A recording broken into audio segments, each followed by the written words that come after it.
Gusti ya laitanaduh Gusti abdi boga harapan hayang ting nurodu dibalikeun deui ila dunya ka dunya engke abdi moal ngabohongkeun ka ayat-ayat Gusti tur abdi bade ngimankeun kana naon nu disampaikeun ku Kangjeng Nabi Muhammad sallallahu alaihi wasallam. Kos kadar itu kaduhung moal ti heula kaduhung maka bage paderi mantap ieu geus kajian geus nu kolot baju aing teu bisa maca Quran kaduhung baheula kuari lalaunan kuari hayuh aya keneh waktu belajar Al-Qur'an bisa-bisa maca nu tegep ngeunaheun garage bisa maca Quran ngeunaheun kobong geus kolot ulah diganggu nyai nya maca Quran ye ka pamajikan sanu ngaganggu teu baheula ge teu ngaganggu sok narembel kitu sia mah itu jadi baheula ge teu ngaganggu ja kaji masuk ngaganggu kulama sia masuk macem-macem bae duh ini baca Quran ya juga baca kadinya tamatkeun habek aduh bajikan teh pohara jasa sia ngomongna ka aing nyentuh ci teh eta teh aja ngomongna segala ulah diganggu emang naon emang sok mukaan kutang saha cicing sia ulah sok macem-macem tungtung nama gara-gara ayah pemajikan sadaqallah saya gencan aja kurang ke sadaqallah aduh Gusti Allah billahi minasy syaithanir rajim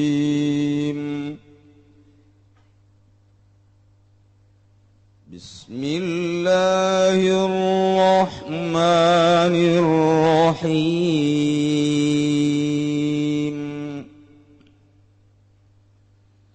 Walau tara yuqifu 'alan nari faqalu ya laitana nuraddu wa la nukadziba bi ayat ولا نكذب بآيات ربنا ونكون من المؤمنين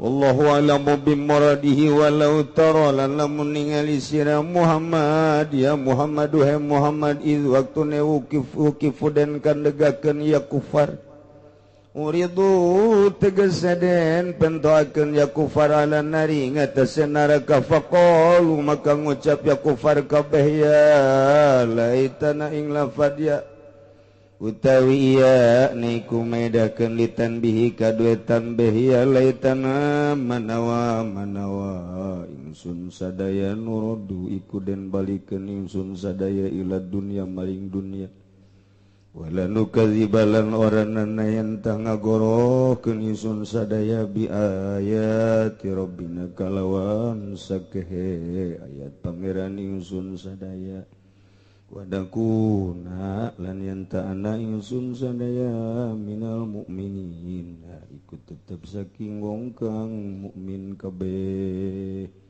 birofil filaini macane kalawan den ropakeun fiil roro eta ma istinafan leda di istinafan nasbihim lan den nasabkeun fiil lain wa nasbihim lan den nasabkeun karone fiil lain hijawabi tamani ing dalem ngajawaban tamani wa rofil awali wa nasbisani lan den ropakeun kang awal lan den nasabkeun kang kaping do wa jawabul law lan utawi jawab lafad law iku lafad law aita amron aziman maka yakti ningali sira Muhammad ing perkara kang agung wala ta'ala ngadawa Allah ta'ala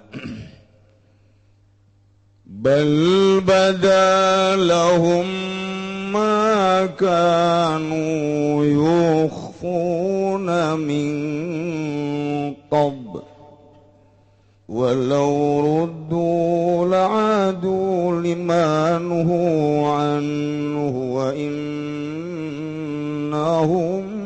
lakadzibun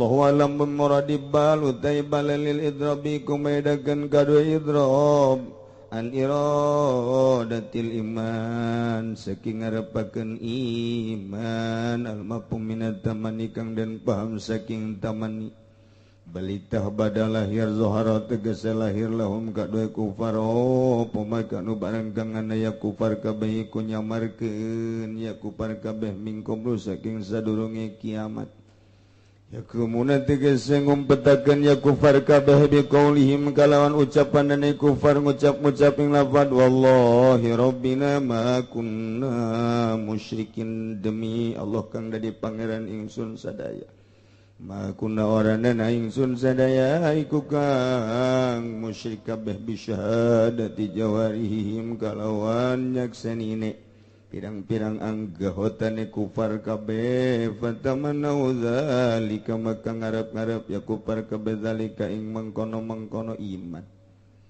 walau dulan lamun den balikeun ya kufar kabeh ila dunya maring dunya fardon haleden kira-kirakeun laadu maka yak tiba balik ya kufar kabeh liman hu kadoe barang kang den cegah ya kufar kabeh anhu saking minasyirki saking syirik wa innahum lan ing satuhune kufar kabeh ta iku yakti kang goroh kabeh diwadihim ing dalem jang jine kufar kabeh bil iman kalawan iman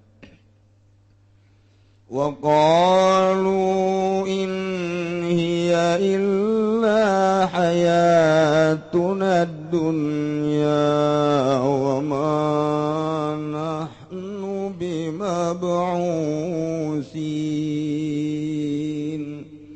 Allahu a'lamu bimuradi wa qalu lan ngucap ya kufar ayamun kirul basi tegese wong kang ingkar kabeh ing dan tangyakeun saking kubur in orana nama tegese orana hiya tawi ya hayat al hayatu tegese kauripan ila hayatun angin iku kauripan ingsun sadaya ila hayatun dunya tegese iku kahirupan ingsun sadaya dalam dunya wa manahnu lan oranana utawi ingsun sadaya bimabusina iku tetep kang den tangikeun kabeh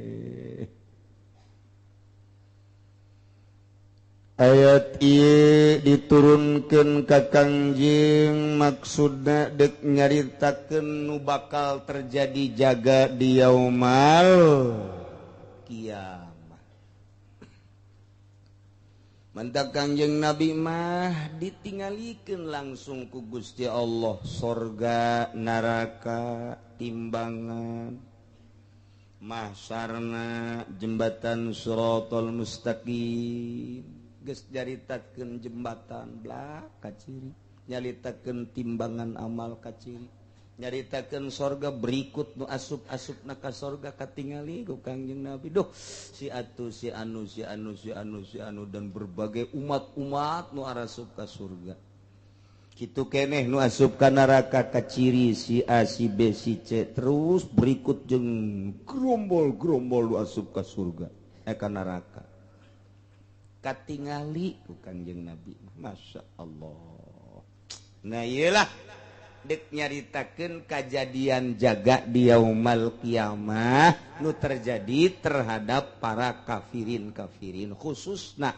kufar Mekah umumna seluruh para kufar nu aya di dunia kumaha kitu kajadianana di dunia teh kafir teh luar biasa biadabna terhadap mukminin biadab terhadap muslimin sehingga datang kakuari kebiadabanana ulah boga rasa tenang-tenang urang teh keur dijajah ku Yahudi jeung ku Kristen dijajah perpolitikan dijajah perekonomian dijajah perbudayaan supaya kabeh milu ka aturan-aturan manehanana beunang sebagian geus beunang nu encan teh hanya cuman boga kekuatan doang bentuk negara mah geus beunang asal geus demokrasi berarti make aturan Yahudi hitungan ku hari nu demokrasi hampir 90% demokrasi kabeh Walaupun mayoritas Islam seperti Indonesia, walaupun mayoritas Islam, Mesir sekalipun, Turki sekalipun, nu mantak apapun yang terjadi, Irak serang demokrasi ke.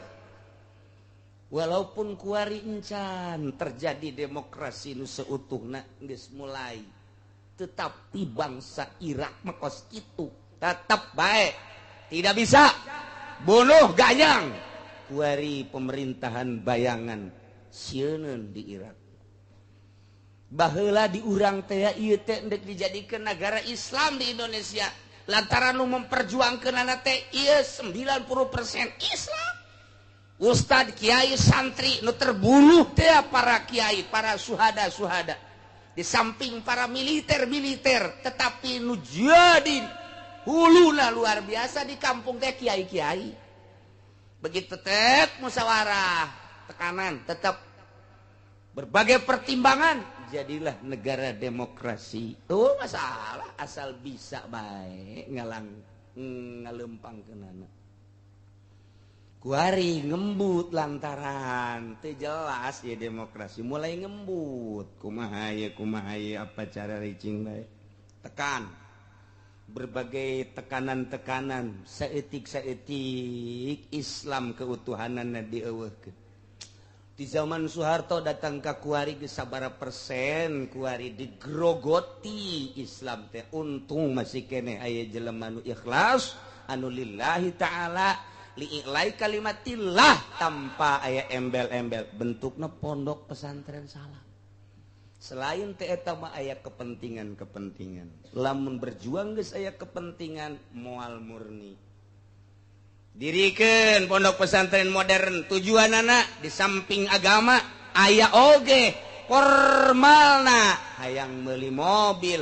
Ketika mobil didatangkeun ka dinya geus ulah ngomong agama nyana daekeun sebab aya maksud beli mobil, aya maksud beli motor. Asal kunyana disogok bae ge atung geus bae ancul-anculan. Boro-boro modern, berbagai yayasan dan lembaga cacak-cacak pondok pesantren salak bae nu teu murni tujuanana ka Allah. Boga maksud hayang boga sekupi, hayang boga meong, hayang boga macem-macem didatangkeun eta geus teu galak deui nyaritakeun hukum teh. Malah nyana anu nempasan lah teu kiai sok nu kos kitu mah sagala diharamkeun kredit sagala naon deuleu kemajuan geus berangkat kemajuan asal boga mobil bae Quran tinggalin. Ketika jana berangkat berjuang moal daekeun ti hari tetep di tukang bae nu kos kadar itu. Sia bae lah, ayo bae kan. Bye. Tah eta kos kadar itu. Geus kieu kan kuari urang hese neangan umur ni nu mantak dek berjuang bebeneran sahabaturna. Kitulah kolot baheula nyarita. Nah, ieu kuari geus sempit jasa kuari. Ya Allah ya Karim. Geus sagala rupa geus teu make aturan Al-Qur'anul Karim. Sapopoe dibaca, sapopoe ku urang dibongkar tafsirna. Dibejakeun lain bae di pondok pesantren salaf, di pondok pesantren modern, bahkan di UIN sarua. Di Al-Azhar sarua wae. Tapi mana perjuanganana ieu? Eueuh. Ya sabaraha persen terus makin ka dieu terus nu jadi lurah camat bupatina nu geus teu berbau agama geus diantepkeun sabodo teuing agama mah nu penting urang mah kabeuli tanah deui kuari kakarek teh boga teh 10 hektar sugan bae ke geus jadi bupati mah bisa 100 hektar sugan bae geus jadi lurah mangke nambahan deui kakarek teh boga teh 5 hektar sugan bisa 15 hektar eta keur carita tanah eta keur carita lan lain-lain sebagainya. Mana pemikiran agamana? Per desa sabaraha ribu, mungkin 15, mungkin 18 ribu nu memikirkan kemajuan agama sabaraha gerintir. Per kecamatan sabaraha ribu nu memikirkan kemajuan agama jeung kerusakan agama sabaraha gerintir. Per kabupaten sabaraha ribu manusia, puluh mungkin sabaraha urang nu mikiran agama. mun urang kadinya inggis kaharepna mun lain aya rahmat Allah mah wallahu a'lam untung bae urang masih ditangtayungan ku Gusti Allah Subhanahu wa ta'ala urang ngadoa bae ka Gusti mudah-mudahan pamerintahanna ditangtayungan ku Gusti Allah masyarakatna ditangtayungan ku Gusti Allah dengan ditangtayungan ku Gusti Allah boga nurani nu bener-bener ngalempangkeun roda politikna sesuai jeung aturanana amin ya robbal alamin.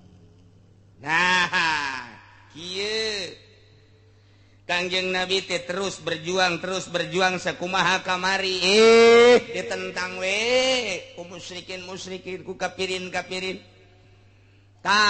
anu paling nentang geus eueuh de tanding Abu Jahal eueuh de tanding Abu Lahab tambah deui Abu Thalib ongkohnya nu ngurusan tapi iman maka Kangjeng Nabi henteu bahkan ngalarang cak Abu Thalib awas ya Muhammad alo aing lamun ku sia diharu biru diroga hala mun ku sia dinyeri aing lu jadi kalang dada tapi iman sia ulah ka Muhammad coba eta nu kumaha eta kos kitu ieu bangsa kelas abu-abu teh kos kitu teh abu-abu teh eta ya Allah geus mu Abu Jahal geus mah Abu Lahab geus mah Abu Thalib geus mah Abu Sufyan jeung abu-abu nu lain deui termasuk Abu Bakar abu ya kos gitulah masyaallah karim. Kangjeng Nabi terus dakwah tetep bae teu eureun tugas Kangjeng Nabi tablighur risalah nyampaikeun risalah nyampaikeun Allah ta allazi khalaqas samawati wal ard wa ja'ala az-zulumati wan nur nyampaikeun eta bae terus nyampaikeun bahwa diri kaula teh diangkat sebagai rasul Allah teureun iraha bae kesempatan Kangjeng Nabi terus bae nyampaikeun risalah tanpa pantang mundur disebut amr ma'ruf nahi munkar gitulah motif Kangjeng Nabi terus we amr ma'ruf nahi munkar kula ingat amr ma'ruf nahi munkar teh ingat di zaman Gus Dur teh musyawarah para penggede para pemimpin para tokoh partai saurang-saurang pidato aya nu salah saurang tokoh partai pidato partai saya ini adalah betul-betul agamais walaupun karakternya walaupun kelihatannya nasionalis tetapi tetap di dalamnya ini adalah memperjuangkan agama sesuai dengan anjuran Kangjeng Nabi dan mengikuti aturan Kangjeng Nabi di dalamnya ialah tidak berbeda dengan Kangjeng Nabi ialah amr ma'ruf nahi munkar kabeh kaget lain sekali nyanata. Begitulah motifnya. Jadi kita harus amr ma'ruf nahi munkar. Lantaran geus aya 3 kalina Noel ka Gus Dur. Gus, ini bagaimana? Apakah kita harus colek harus diturunin atau bagaimana? Enggak usah, cek Gus Dur. Ini kan salah. Ya enggak apa-apa. Gus Dur makan babari bae. Nah terus ini tadi nanti mencuat, enggak apa-apa cek Gus Dur mencuat juga dia ini bukan kita. Tapi ini bagaimana nanti ujung-ujungnya? Ujung-ujungnya kan karena dia salah pasti partainya enggak menang atau negara bangkrut. Gitu aja nggak usah susah-susah. Je tenang baik Gus Dur mah negara bangkrut ya tuh tenang aja nggak apa-apa dari sononya begitu. Tak nggak ada kayak situ amar ma'ruf nahi munkar. Lantarannya nanti pernah ngaji merenahi teh kadangnya Nabi. Kunyana teh tatu di tengah ngaji mah kabeh ka sekarang itu itu bahasa Arab teh ya. Hese boro-boro anu jarang anu sering bege bangsa camat bangsa polisi bangsa abri mun aya muludan teh salam bege teu bisaeun balelol jasa kadengena ku urang garetek ceuling ngadenge khutbahna ge garetek jasa alhamdulillahirabbil alamin asyhadu an la ilaha illallah asyhadu anna muhammadar rasulullah deres mah bahasana da bagus ngan eta mah nya geus teu puguh sholawat teu puguh syahadat geus kos kitu bae eta bah aya nu kasalahan harita abri muludan mulai bejakeun gugula di mana-mana mah abri bae mah. Begitu naik at-tahiyatul mubarakatus shalawat. Asarakan seserian gawean. Atuh ieu mah tereh geus sajakna ieu mah. Haju abrina pede jasa deui. Hatina pede teh seuri teh pajar bagus punyana. Atuh terus bae cenah. Ingat-ingat datang ke asyhadu alla. Oh iya salah saya. Lu baru dicaritakeun turun deui cenah. Atuh ceuk lah maningan daripada turun mah maningan diprek nya. Terus ngacungin kikituan.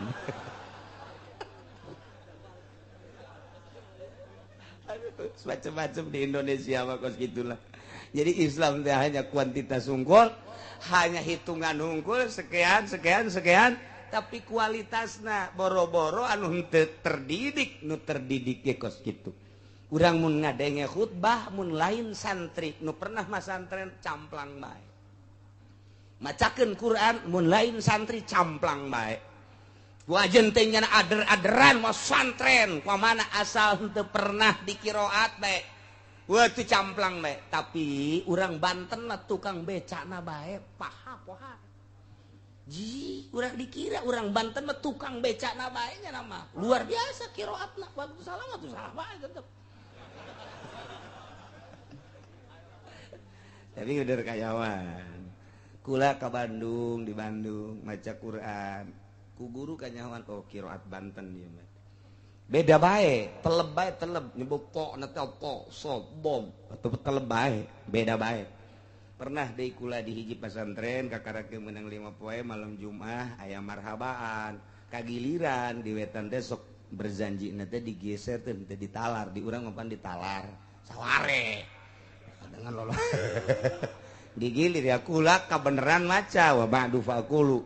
Begitu dibaca cak kiai teh beda ini ke ini kiroat Banten. Jadi beda bae teh Banten mah boga teleb dah. Boga teleb beda. Aya bae tah urang Banten teh ya. Haju maca ka ditu. Oh ini mah bukan orang Banten. Lantaran teu bagus kiroatna. Enggak saya orang Banten. Bukan cek teh. Bukan ini mah Brebes di mah. Jadi kayawan bae. Kayawan bae. Masyaallah. Nah, Muhammad cek Gusti Allah anjeun tenang. Bejakeun ka para kapirin bakal kejadian engke di akhirat sidang saurang-saurang. Kemudian tokoh-tokoh kafir di sidang digiring para kapirin ka hareup. Tah engke teh bakal disanghareupeun ka neraka tah tempat sia. Ngagebrahna geus teu kacaritakeun. Lantaran seuneu neraka kuari geus kagebrah bae. Lamun hayang nyaho kapanasanana kembangna doang nu dibawa ka dunia kos kieu ieu kembangna ieu. Seuneu nu aya di dunia teh meunang nyokot ti neraka, nyokot kembangna doang panasna kos kieu. Geus teu bisa dibayangkeun aslina seuneu neraka. Nu bakal dibeuleuh mah potongan kos gara dieu. Potonganna lain nu ieu anu di ditu ya di dieu mah ya sakedeung lah anu ngeridit doang lah. Ayo neraka teh lain lalawan. Nah disanghareukeun ke kapirin tah ketika manehanana dideleukeun ka neraka anjeun Muhammad bakal ningali kajadianana nu pohara luar biasa dahsyat. Ucapan-ucapan manehanana teh maneh bakal ngadenge ketika disanghareupeun nya ka neraka bakal neuleuh anjeun Muhammad perkara nu buah satwara luar biasa moal tanding. Bedakeun walau tara yuqifu 'alan nari faqalu ya laitana nuraddu wa la nukadziba bi ayati rabbina. Wallahu alam bimuradih walau taro lamun anjeun leuleuh Muhammad ya Muhammadu idzu kipu waktuna ditanghareupeun para kapirin uridu tegesa ditembongkeun ala nari kana neraka blakah ieu neraka jang beuleum sia nu baheula nyaci maki ka anjeun Muhammad ke deuleuh ku anjeun kapirin nu baheula ngamusuhan ka anjeun nyiduhan ke deuleuh Muhammad di akhirat nu baheula ngusir anjeun deuleu ke di akhirat ketika nyana disanghareukeun ka neraka anu baheula da kebunuh anjeun Muhammad deuleu ke kafir-kafir teh ketika dideuleukeun ka neraka tempatna waktu peperangan jeung anjeun mun bisa nyana teh hayang ngabunuh anjeun deuleu ke di akhirat kumaha iz wuqifu 'alan nar waktu nanyana ditangtungkeun disanghareukeun ditembongkeun dideleukeun neraka teh kumaha ngomongna faqalu cakufar ya laitana aduh kami boga harapan hayang teuing kami kabehan nuradu dibalikeun deui ka dunia Gusti abdi balikeun deui ka dunia wala nukadziba bi ayati rabbina kami mun dibalikeun ka dunia moal ngabohongkeun saeutik-eutik acan ka pangeran ka ayat pangeran wa nakuna minal mu'minin jeung kami bakal jadi jelema nu arariman Gusti balikeun deui kami ka dunia Gusti harapan kos kitu teh eueuh nanaonan tah mah eueuh nanaonan tah ketika kafir-kafir ngomong kos kitu engke di hareupeun Allah di hareupeun malaikat di hareupeun anjeun Muhammad anjeun bakal ndeuleu ucapan seperti eta ku embung-embungna ka neraka sehingga nyana boga harapan hayang dibalikeun deui ka dunya jeung nyana ngomong moal ngabohongkeun deuk iman eta teh kajadian anu pohara dahsyatna ku embung-embungna jeung sieun-sieunna ka neraka kuarinya na ngahina, kuarinya na mencaci maki, kuarinya na mendiskreditkan orang memojokkan, engke mah tah dideleukeun ka neraka ngomongna kana itu. Masya Allah karim. Macana lamun cek tukang alpiah mah bisa diropakeun duanana dibaca wala nukadzibu bi ayati rabbina wa nakunu minal mu'minin. Atuh ngaranna jadi istinab. Istinab teh aya dua ya istinab nahwi aya istinab bayani. Panjang nyaritakeun istinab bagian mantap ke mararondok atuh sararia. Teu mondok mah moal nyaho istinab acan. Mantap kabayang maca kitab teh ieu istinab bayani apa istinab nahwi. Atuh kanyahoan ke lain deui aturanna istinab bayani jeung istinab nahwi mah. Kemudian atuh ayeuna mah bisa dinasabkeun macana wala nukadziba bi ayati rabbina wa nakuna minal mu'minin eta mah jadi jawab tamani bisa oge nu hiji diropakeun nu hiji dinasabkeun dibaca wala nukadzibu bi ayati rabbina wa nakuna minal mu'minin lah heraban ieu geus sabodo sararia bae macana ieu mah urang mah dibejaan tah jawab laona mana jawab lallauna la ra'aita amrun azima eueuh nanaonan kaduhung ditungtung deueuh nanaonan kabeh ge kos urang baheula masantren lalawara jasa ngaji carang keur di pondokna teh berjamaah carang barang deuk bae ka imah urang dikawinkeun hajudu dijadikeun kokolot Gudu dijadikan imam soka undang titah marhaba titah mimpin tahlil haju kadang-kadang aya anu nanyakeun masalahnya na di kamar kaduhung hayang amat balik deui ka pondok nek bebeneran aing ngaji kos kieu mah ieu hanjakal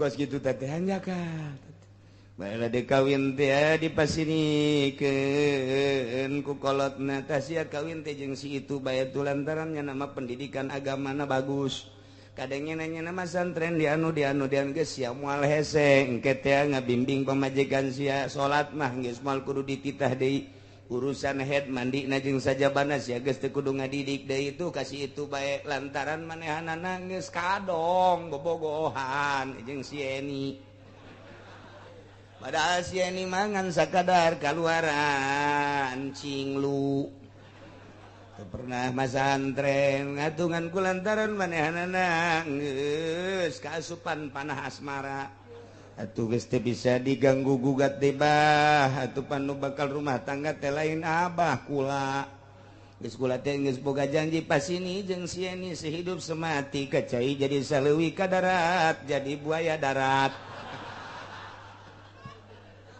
ulah nek jeung yani bae baja kula atuh nu kawina eta mah besi jeung itu mah tuh atuh abah bae kawin deui sial sia geus kula mah kaya ini bae ya jadilah kawin jeung pilihanana lantaran nu dideuleuh teh bibirna doang irungna doang ngolehna doang cantikna doang akhirnya terjadilah rumah tangga nyana menang setahun teh ngahulang wae budak aduh majikan hese jasa kabeukeuna ngan dihareupeun TV doang kadanan tahajud jeung salat duha mah salat nu 5 waktu ge asal ditita bae ku urang atuh kakak bae sih engke bagi di akhirat teh kakak ka surga kula ka neraka wah sia amat sih pan senep eta kana jantung kata senep eta ji majikan ai ditinggalkeun pan geus boga anak aduh candung bae gitu mending mun boga duit puguh pas-pasan pandai iya kan serba salah takos kieu teh dinasehatan ku urang teh moal bisa dinasehatan ku salaki mah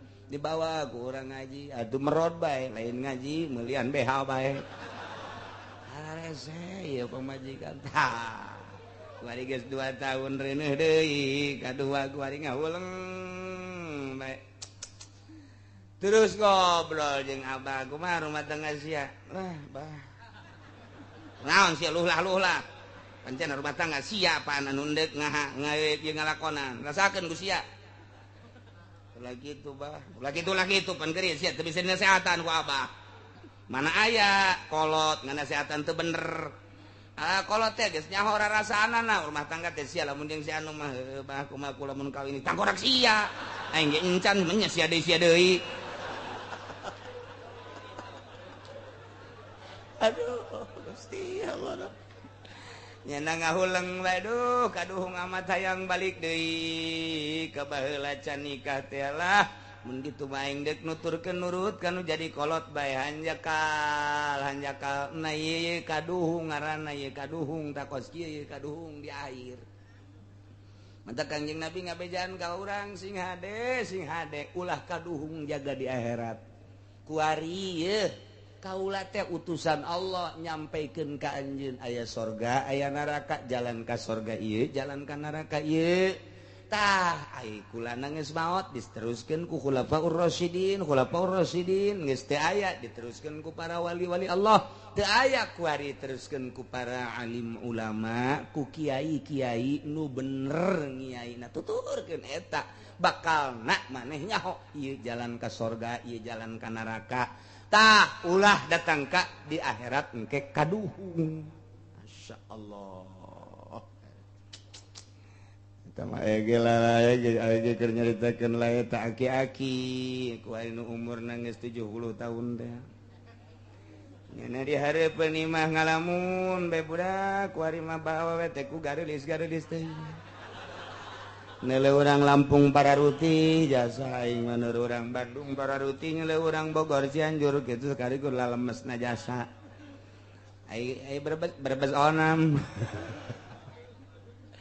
aduh budak kanjakal aing geus kolot mun ngora lah aing mah kaduhung aing hirup kuari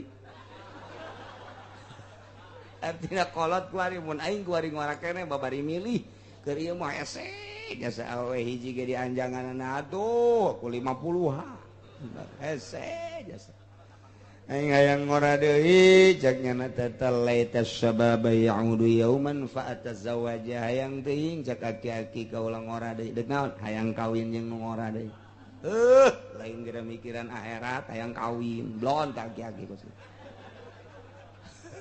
laita keur carita ieu ge laitana nuraddu wa la nukadziba bi ayati rabbina wa nakuna minal mu'minin ngarumas jasanya na sieun jasanya na dahsyat jasanya na neuleuh neraka anu bakal dieusikeun dirina ka neraka ngomong nyana kasaksian ku jelema triliunan di hareupeun Gusti ya laitana duh Gusti abdi boga harepan hayang ting nurodu dibalikeun deui ila dunya ka dunya engke abdi moal ngabohongkeun ka ayat-ayat Gusti tur abdi bade ngimankeun kana naon nu disampaikeun ku Kangjeng Nabi Muhammad Sallallahu alaihi wasallam tuh kos kadar itu kaduhung memuati heula kaduhung maka bage paderi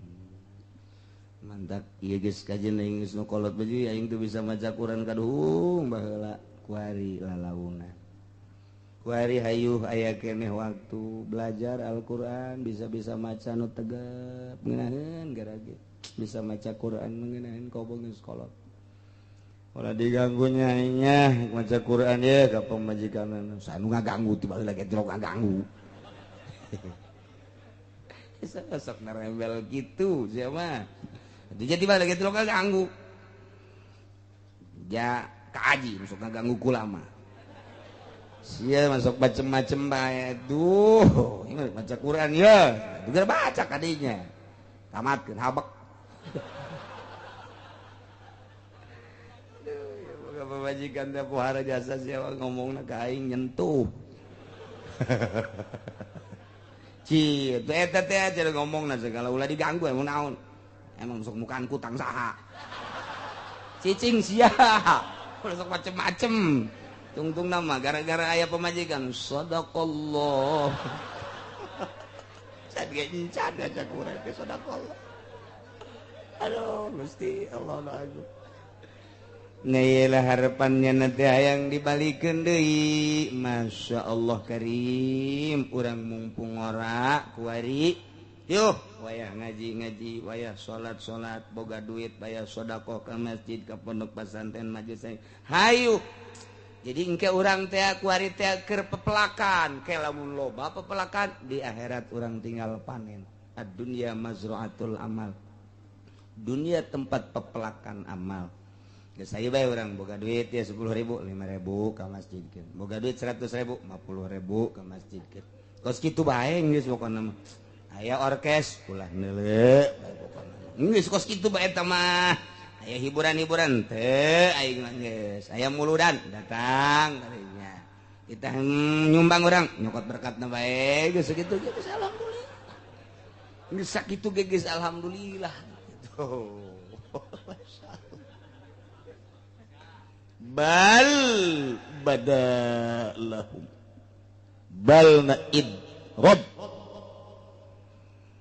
wabal kalakin ba'da mausubaiha panjang mun didongengkeun mata mah bal mah nayelah balik cek Gusti Allah badalahum ma kanu yukhfuna min qabl lahir ka para kapirin ebreh ka para kapirin bocetrak ka para kapirin teh jelas ka para kapirin teh eces jadi lagi eces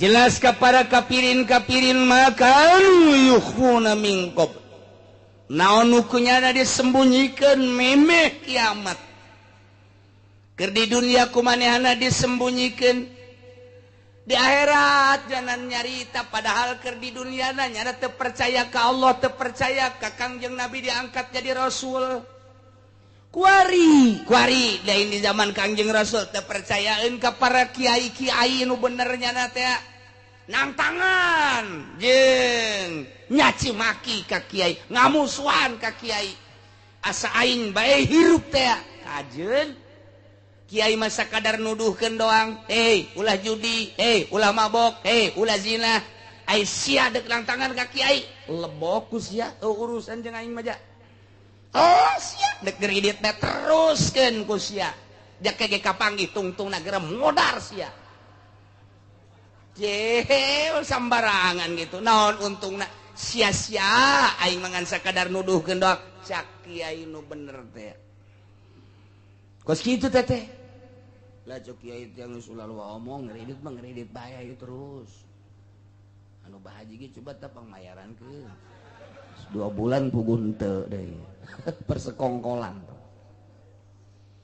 lahir ka para kapirin tingkahnya na keyakinannya na tekadnya na nu baheula disembunyi-sembunyikan nu baheula kunyana disumput-sumput percaya ke Allah sebagai Khalik, percaya ke Kangjeng Nabi sebagai Rasul, engke mah engke bakal tembong, bakal jelas kunaon ku ucapannya nyana ngomong di hadapan Allah sacablakna sungut caknya na wallahi rabbina ma kunna musyrikin, demi Allah nu jadi pangeran abdi percaya ka Gusti, percaya ka Kangjeng Nabi Muhammad sebagai utusan Gusti. Ma kunna musyrikin, abdi sadaya henteu musyrik, ya kami ge iman. Nu kafir teh ngomong kararitung ke di hadapan Allah. Saksian ke ku urang ge. Bakal ngaromong gitu, pasti boro-boro Allah jeung malaikat urang ge. Nyeje. Urang ge bakal ngomong geus kitu, henteu. Urang bakal ngomong geus kitu teh. Kae aya lurah muncul. Ulah muncul. Lantaran endek nyieun gereja, lurahna geus disogok make Innova. Bakal ditambah deui berbagai puluhan juta, akhirna lurah tanda tangan. Begitu kene camat jeung muina, engke mah di hareupeun Allah ketika di sidang.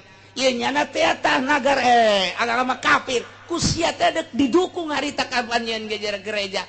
Ngomong lurah, camat, mui, bupati, Gusti, paralun pan abdi geus ka Mekah. Pan abdi ge sok ngadengekeun ngaji mbaknya Gusti abdi aya kudu ngadukung jijeunan kana gereja mah. Henteu, boro-boro Allah jeung malaikat cacakan urang ge sebagai rakyat. Nggih bohong, urang kene enggak bohongkeun. Ganyang tama lurah goblok. Camat bloon tama, bupati buang walarah tama. Ugu urang usul ka ditu ulah nyieun gereja, nyana nu tanda tangan. Urang engke berontak di hareupeun Allah. Lain kuari ieu mah engke nyaritakeun engke, ulah marah ulah.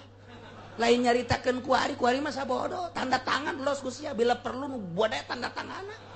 Los aing mangan sakadar nuduhkeun doang jeung nyaritakeun Al-Qur'an, engke mah tah bakal disidang. Urang kabehan nyaksian kalau persidangan eta ketika mui nu tanda tangan, camat nu tanda tangan, lurah tanda tangan, RT tanda tangan, berikut bupati jeung gubernur nyana di hareupeun Allah. Monya Gusti panabi ge iman ka Gusti monya kudu ngahayukeun gereja mah. Urang kabehan ngomong jeje.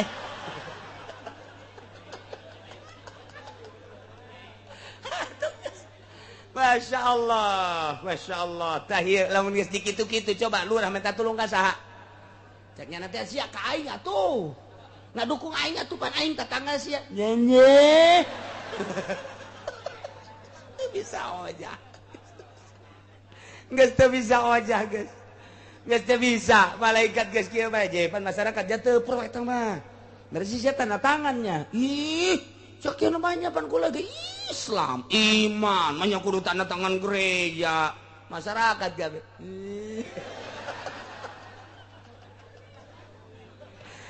Ya Karim, iyalah musyrikin yang kafirin ngomong di hadapan Gusti, wallahi demi Allah.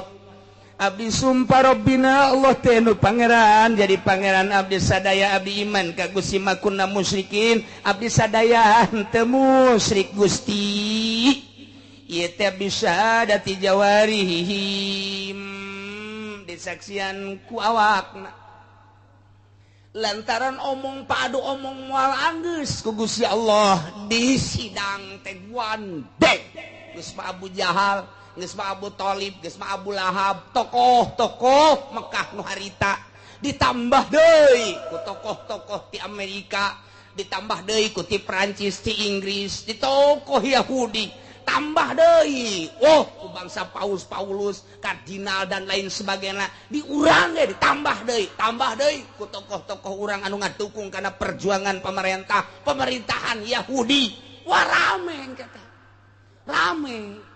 Atuh urang teh heuh nya rame amat persidangan teh. Moal anggeus cek Gusti Allah ieu sidang lamun ieu sungut diantepkeun. Gas kuari mah moal aya nu bisa ngomong.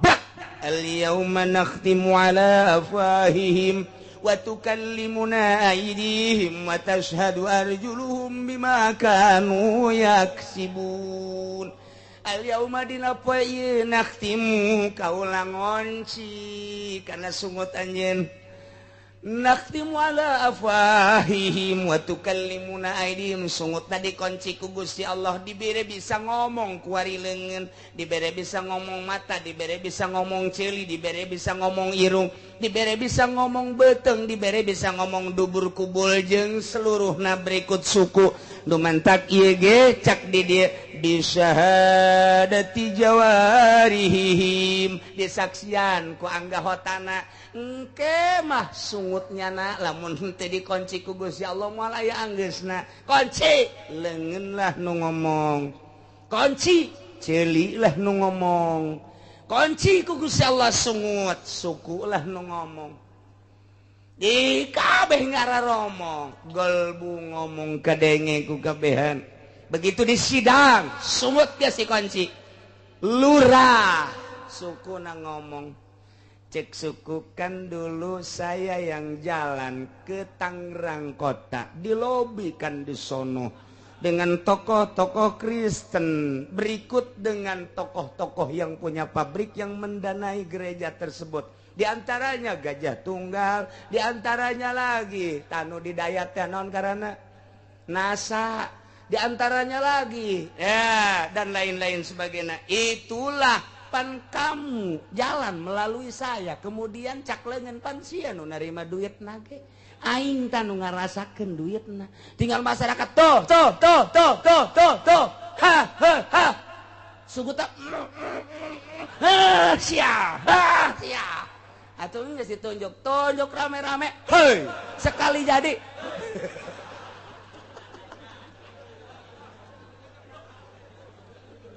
aduh ya, lurah karunya jasa jeung camat jeung mui Gusti Allah jeung bupati disa kompet daunkeun sadaun kompetkeun dihijikeun ka ditu lantaran nyana milu tanda tangan batil ulah marah ieu mah engke dongeng engke ieu mah aing mah lain nyaritakeun kuari engke saria dibere hidayah salamet teu dibere hidayah terus kan tambahan deui bila perlu ulah Innova bila perlu Fortuner bila perlu 2 Fortunerna Alphard bila perlu bangun ta imah tah menang dana tipatikan ti ditu los oh masalah ulah marah ka kiai mah engke imah dongeng engke rarasa ku sia rarasa ieu Quran ieu dongeng engke ieu mah Gusti Allah atuh rasakeun Gusti kuari poya-poya sia make duit ti Roma dipatikan ulus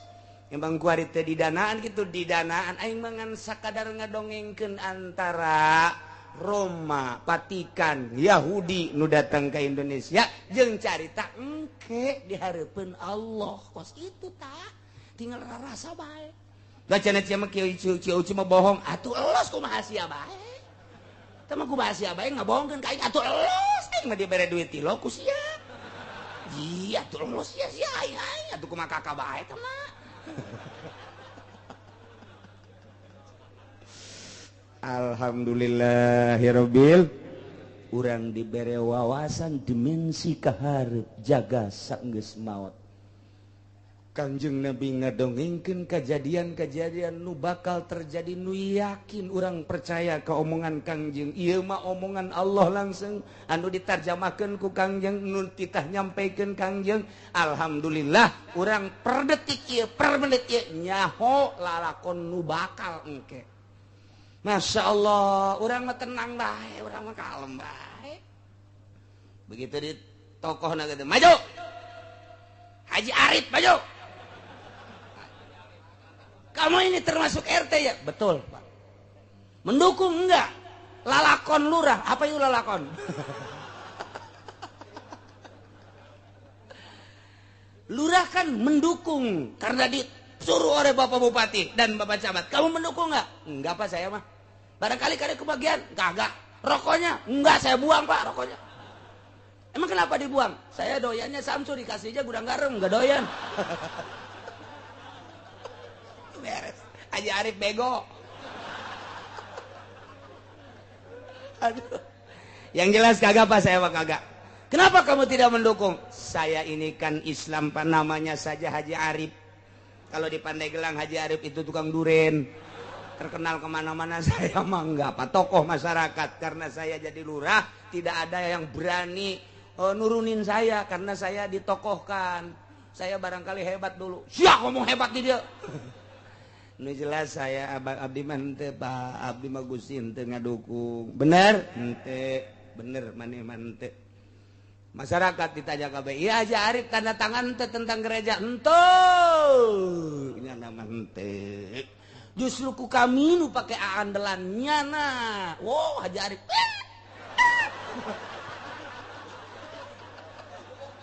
Aduh hebatnya Zat Haji Arif. Udah mantap, guys. Atau gitu persidangan mana kumaha teu kitu udah bakal gitu hiji-hiji. Masya Allah disidangin mantak angel ge. Disidang teh tah seperti eta lah. Alhamdulillah. Coba yang tidak mendukung dengan kelangsungan gereja mana? Ih, kabeh kade. Ada kabeh. Pan sia mah jawara. Ai mah jawara ge henteu ngadukung baheula. Malah ngamusuhan. Ah bohong sia. Kayak besinan sia kaditu ngadukung kadieu ngadukung. Deuleu di buku naing. Coba ge. Pan sia mah anak buah itu, ada buah mah anak buah bae. Aing mah munafik kaditu mah, kadieu bener. Sia mah hebat atuh aing teh.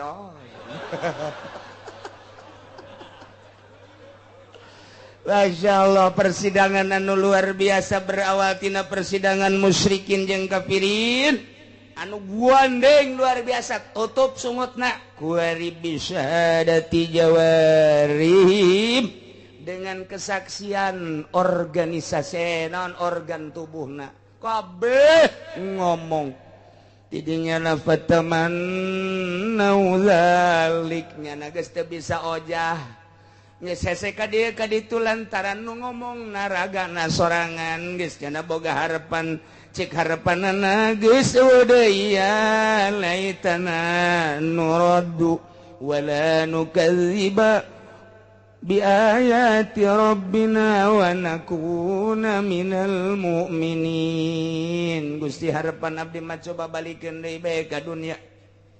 Lamun abdi dibalikeun deui ka dunya niscaya abdi bakal iman ka Kangjeng Nabi ka Muhammad jeung deui kami kabehan teh moal ngabohongkeun ka ayat-ayat Gusti.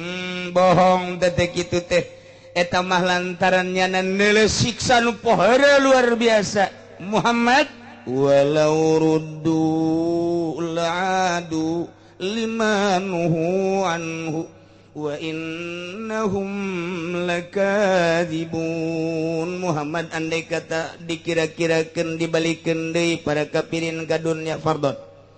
Ya ne dikira-kirakeun andai eta para kafirin musyrikin dibalikeun deui ka dunya niscaya la'adu nyana bakal balik deui kana naon nu dilarang. Baheula nyana kitu nyana sumpah dek iman pasti nyana moal iman. Baheula nyana teh moal mabok pasti mabok deui. Baheula moal ngamusuhan ka Rasul jeung ka kiai engke mah ngamusuhan deui. Eta mah andai kata ku dahsyat-dahsyatna, ku dahsyat-dahsyatna.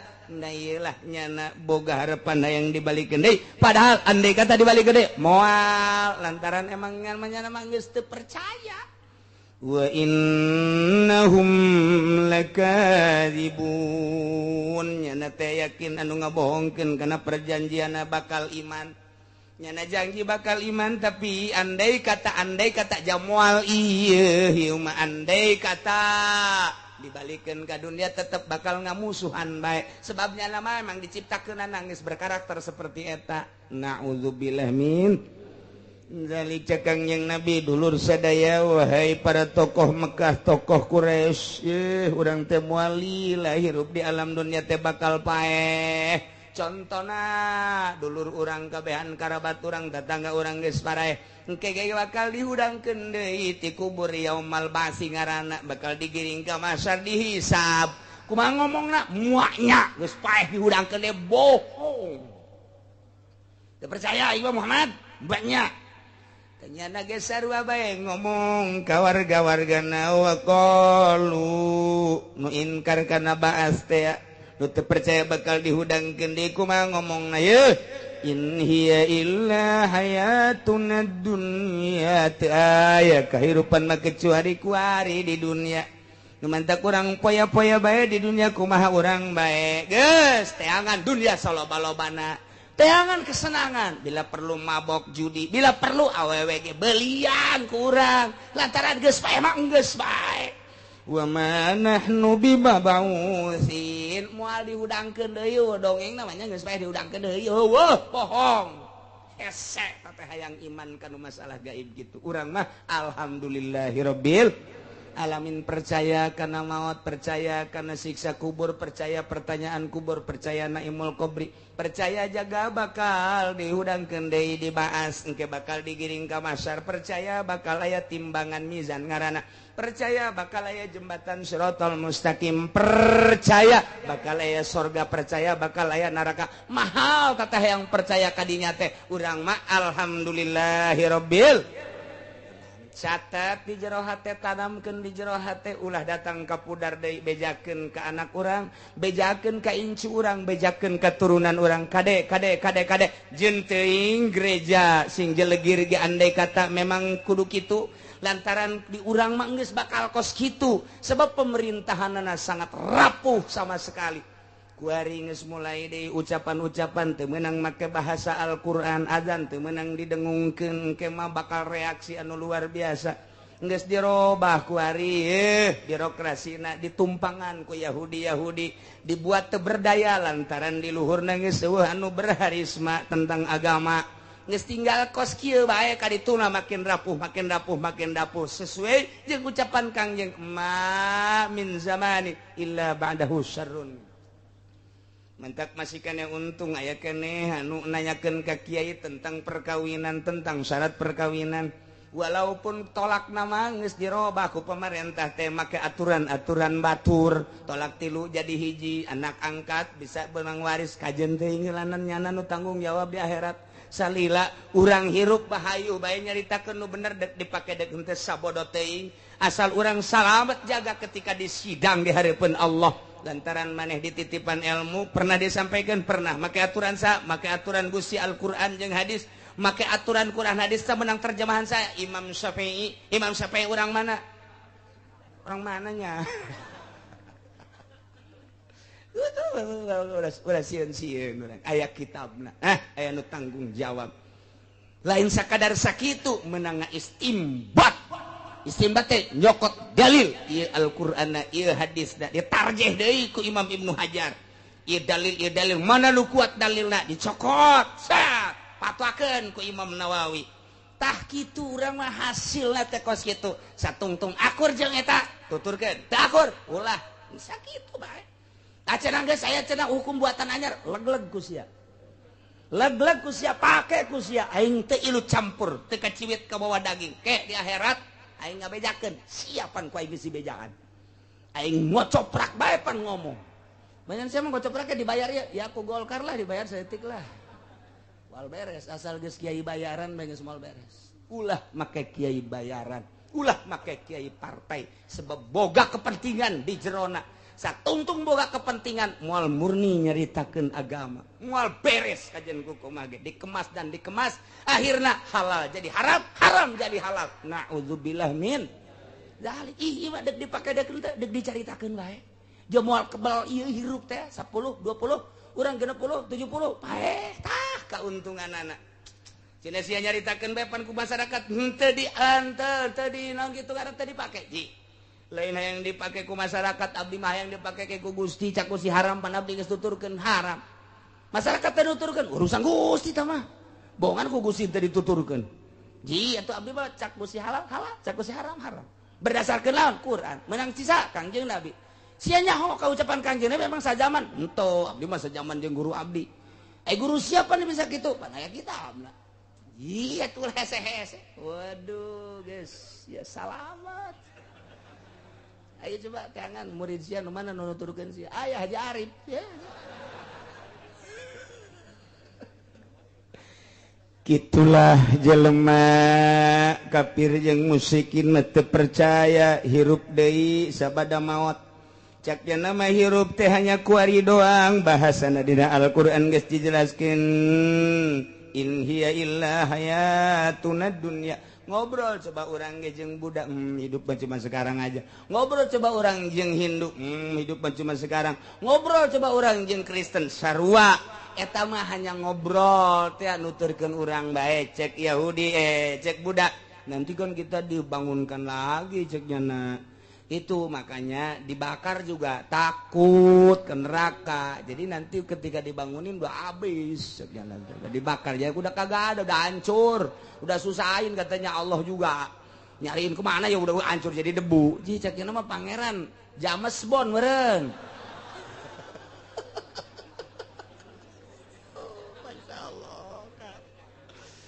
babarin Allah Madinah surat Yasin kanu bakal datang pan kurang bakal dibahas ya Allah ya Rabbi ngahudangkeun nu geus leuwih babari tibatan nu encan apa nu encan geus siap baheula contona diayakeun atuh komo ngahudangkeun nu geus aya mah ke ditangtangan ku Gusti Allah eta mah iman hese teh mah kadinya mah nya nah ieu Kristen ge ngomongna doang ceknya nanti kita dibangun lah bohong mun nyana percaya urang bakal dihisab moal ge nyana ingkar ka Kangjeng Nabi nyana ingkar ka Kangjeng Nabi tak percaya nu mantak nyana mah hirup teh cuman kuari doang adapun nyana ngomong engke bakal diukan bohong kamu plase tah mah urang mah kuari iman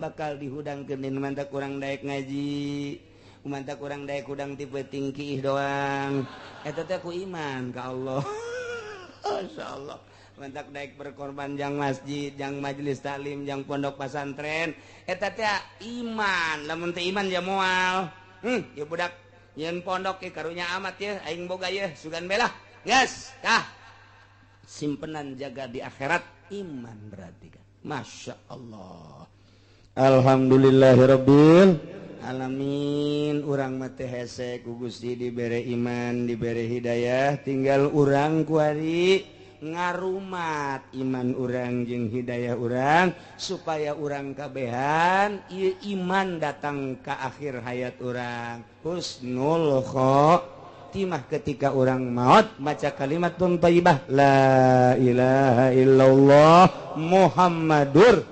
Rasulullah para jamaah kaum muslimin muslimat rahimakumullah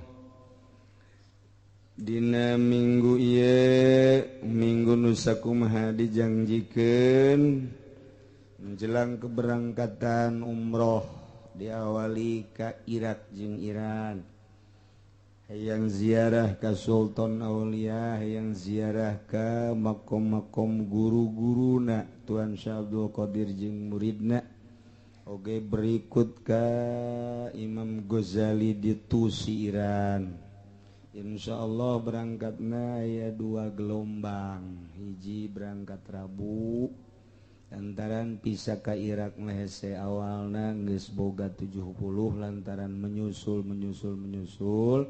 ya akhirna sugan teh bakal babari ternyata sulit teu masalah cuman berangkatna nu pertama sebanyak 23 hari Rabu isuk kula milih nu Kemis jadi Kemis nu Rabu engke nunggu di Irak kemudian nu Kemis datang karak ngalaksanakeun aktivitas ziarah terus bareng ka ditu mah sampai ke Madinah ke Mekah pulang lagi insyaallah bareng deui ku ayana sakitu eueuh deui iwal ti doa ti kabehan jeung hampura bisi aya kasalahan kitu keneh kabehan jamaah kukula dihampura urang silih hampurakeun jeung silih doakeun mudah-mudahan ulah ayana naon di perjalanan mimiti berangkat datang ka ditu ku Gusti dibere sehat kabehan bisa ngalaksanakeun ibadahna sakumaha mistina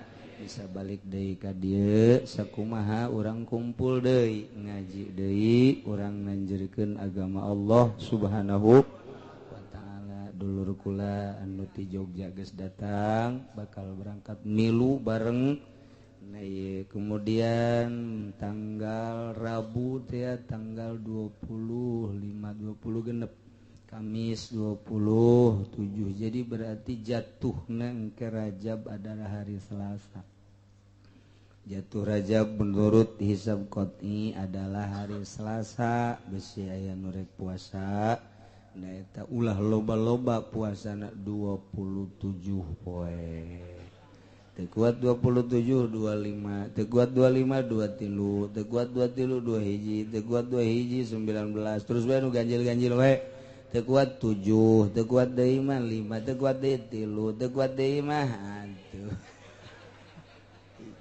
hiji ge cenah teu kuat kiai kumaha sia bae sama atuh dayelah Rajab teh berarti Salasa Rebo Kamis Jumat Sabtu Minggu Senin Selasa Rebo Kamis Jumat Sabtu malam Minggu malam 27 nah gitu ngan insyaallah kula tanggal 2 atau tanggal 3 Mei geus aya di dieu jadi libur urang 2 minggu isuk minggu berikutna kayak kula mun datang Sabtu mingguna langsung ngaji mun datang malam minggu mingguna ngaji datangna cenah poe minggu subuh ngaji bae ngaji bae insya Allah nu penting urang mudah-mudahan kula nu berangkat jeung nu ditinggalkeunna di dieu saralamet kabehan sararehat kabehan aya dina tangtayunan Gusti Allah Subhanahu wa taala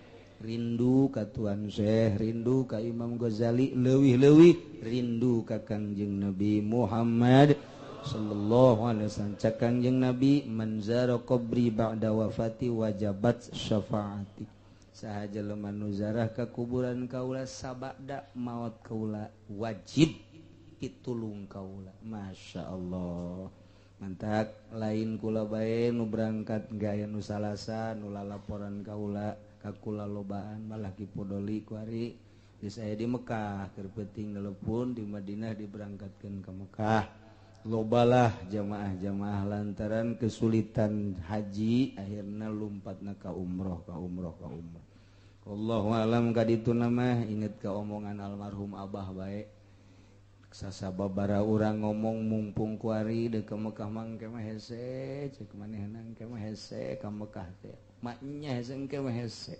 wallahu alam eta geus kadeuleu meureun ku batinna bener bae kamari waiting list 1 tahun waiting list 3 tahun waiting list 5 tahun waiting list 7-8 tahun bahkan kamari mah dongeng jeung urang mana waiting listna aya anu 12 tahun insyaallah karim nyerahkeun nyanggakeun ka Gusti Allah aturan-aturan tersebut eta majang menang manusia ieu dikembalikeun tu bisa deui leuwih sulitkeun atuh bisa bae ngan dibalik eta kabeh pasti aya rahasia nu jelas nama urang mangazam bae ka Mekah Allah Maha Uningan cenah teu berangkat geus ngazam pan kesulitan ieu di akhirat ketika di sidang urang boga dalil sakitu bae ngaji nya kemudian atuh kitu sasalaman lagi geus teu kudu kabehan sakumaha biasa bae yang mangesilih ampurakeun bae ala kadar nu dek sasalaman di dieu nu belah ditumenuh teu geus sarua bae urang silih ampurakeun nya Allahumma shalli wa sallim ala sayyidina Muhammadin fil awwalin wal akhirin wa barik wa sallim wa radiyallahu ta'ala an sadatina ashabi sayyidina Rasulillah ajma'in amin ya Allah ya rabbal alamin Allahumma inna nas'aluka ya Allah an tuballighana ya Allah ila maqasidina Makkatil Mukarramah wa baniratir Rasulillah sallallahu alaihi wasallam wa Iraq wa Iran bisalamati wal afiyah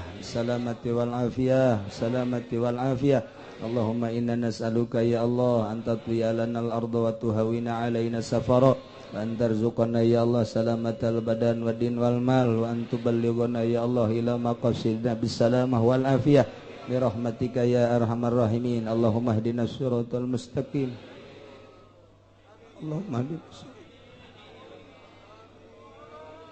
Allahumma